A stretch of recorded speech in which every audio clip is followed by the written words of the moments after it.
कल हमने अज्ञेयों को पढ़ा था। आज हम अज्ञेय की प्रसिद्ध कविता नदी के द्वीप को पढ़ेंगे। हम आपको बताना चाहेंगे कि अज्ञेय ने नदी के द्वीप उपन्यास भी लिखा है। अज्ञेय के बारे में हम थोड़ा सा जान लेते हैं और उसके बाद नदी के द्वीप कविता पढ़ते हैं। सबसे पहले तो अज्ञेय के उपनाम के पीछे की रोचक कथा जानते हैं। कहते हैं कि दिल्ली जेल में लिखी अपनी 7.5 कहानियाँ उन्होंने प्रकाशन के उद्देश्य से जैनेन्द्र कुमार को भिजवाई और जैनेन्द्र कुमार द्वारा प्रेमचंद को भेजी गई इन कहानियों में से 2 राजनीतिक कहानियाँ प्रेमचंद द्वारा स्वीकार कर ली गई।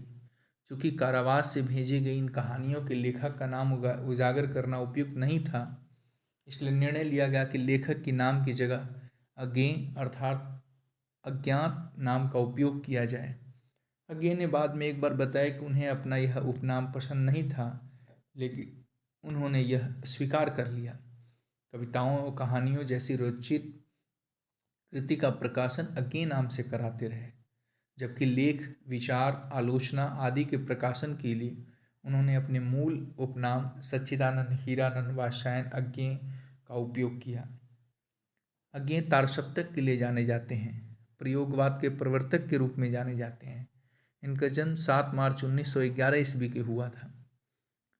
इन्होंने प्रमुख कृतियाँ लिखी हैं। भग्नदूत 1933, चिंता 1942, इतल्यम 46, हरी घास पर छड़बर 49, बावरा अहिरी 1954, इंद्रधनुष रौंदे हुए ये 1957, अरियो करुणा प्रभा में 1959, आंगन के पार द्वार 1961, कितनी नाव में कितनी बार 1967, क्योंकि मैं उसे जानता हूँ 1970, सागर मुद्रा 1970, पहले मैं सन्नाटा बुनता 1974, महावृक्ष के नीचे 1977, नदी की बाँक पर छाया 1981, prison days and other poems 1946 में अंग्रेजी से अनुवाद है।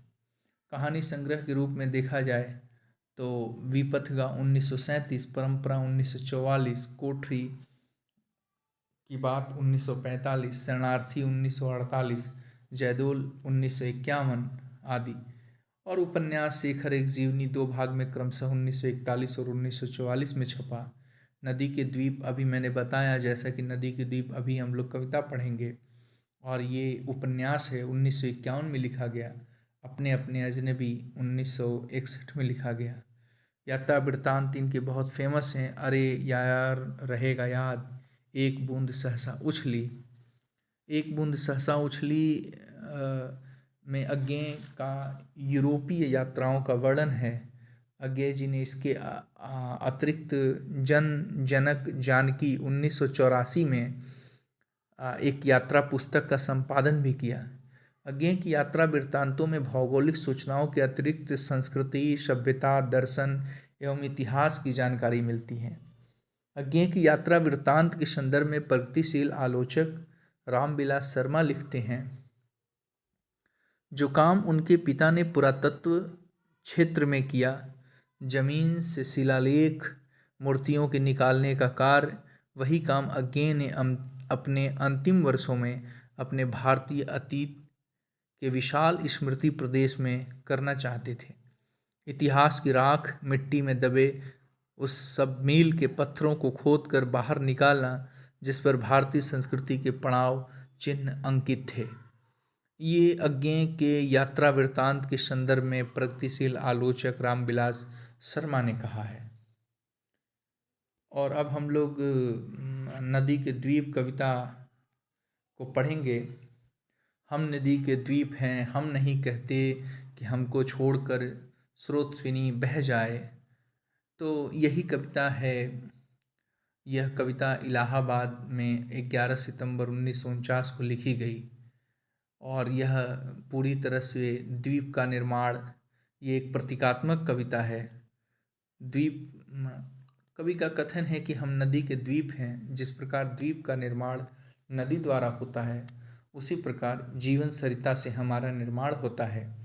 हम यह नहीं कह सकते कि नदी हमें छोड़कर चली जाए, क्योंकि जो हम कुछ हैं, हमारा कुछ अस्तित्व या आकार है, वह सब नदी द्वारा प्रदत्त है। गलियाँ, कोण, अंतरीप उभार, रेतीला तट, गोलाई, जो कुछ भी है हम में परिलक्षित हो रहा है, सब उसी की देन है। इस प्रकार नदी हमारी माता, उसी ने हमें जन्म और यह आकार दिया है। द्वीप अपना परिचय देता हुआ कहता है कि मैं नदी से निर्मित द्वीप हूँ। हम स्वयं धारा नहीं हैं। लहरों के समान उठना, गिरना और प्रभावित होना हमें नहीं आता। हमें अपनी शक्ति और सीमा का पूर्ण ज्ञान है। अपनी माँ नदी के प्रति मेरे मन में पूर्ण समर्पण भाव है। इसके प्रति हमारी आत्मीयता अविचल और अटूट है। किसी भावना से वशीभूत होकर प्रवाहित होना हमने नहीं सीखा है, क्योंकि प्रवाहित होने का अर्थ है अपने अस्तित्व को समाप्त करना। बहने से पैर उखड़ेगा और प्लवन होगा। हम गिरेंगे और कष्ट सहेंगे। एक बार भी प्रवाहित होने का अर्थ है कि हम द्वीप से रेत बन जाएंगे। एक बार टूटने का पुनः आकार पाना कठिन है। हमें धारा बनने का स्वप्न नहीं देखना चाहिए। रेत बनने का अर्थ है जल का गंदा होना। जल का गंदा बनना, उसे अनुपयोगी बनाना है। अतः अपने स्थिर रूप में रहना ही हमारे लिए उचित है। व्यक्ति समाज का ऋणी है, अतः समाज के बीच समन्वय स्थापित करना उसका कर्तव्य है। उसे चाहिए कि वह आने वाले क्रियाकलाप से अपने समाज को कलंकित न करे। कभी कहता है कि हम द्वीप हैं। द्वीप बनना हमारे लिए अभिशाप की बात नहीं है। हम नदी के द्वीप हैं, है कि नहीं? ये अभिशाप की बात नहीं है, अपितु भाग्य की बात है। वास्तविकता यह है कि वह नदी का पुत्र है, क्योंकि वह नदी से जन्म पाता है, उसी की गोद में निश्चिंत होकर रहता है। नदी के पार जो भूखंड है वह उसका पिता है, क्योंकि भूखंड के ही अंश नदी की धारा में पड़कर रेत का रूप धारण कर द्वीप के निर्माण के मूल कारण बनते हैं। इसी भूखंड से हमें संबल मिलता रहा है और इसी से संस्कार से परिचित हुए हैं। यदि कभी ऐसा होता है कि तुम्हारे आह्लाद से कोई अनहोनी होती है, तब भी तुम्हें बढ़ते रहना है। यह स्रोतस्विनी सभी घोर कल के समय अनिष्टकारी बन जाती है, तब भी यह वह स्वीकार्य है। पुनः हम एक स्थान पर अडिग हो जाएंगे, स्थायित्व प्राप्त करेंगे और निर्मित होगा एक नए व्यक्तित्व का आकार। जैसा कि इसमें महत्वपूर्ण कथन है, पूरी कविता ही है कथन के रूप में, कि हम नहीं कहते कि हमको छोड़कर स्रोतस्विनी बह जाए। वह हमें आकार देती है। सब गोलाइयाँ उसी की गढ़ी है, माँ है वह, इसी से हम बने हैं। और किंतु हम बहते नहीं, क्योंकि बहना रेत होना है। पैर उखड़ेंगे, प्लवन होगा, ढहेंगे, सहेंगे, बह जाएंगे।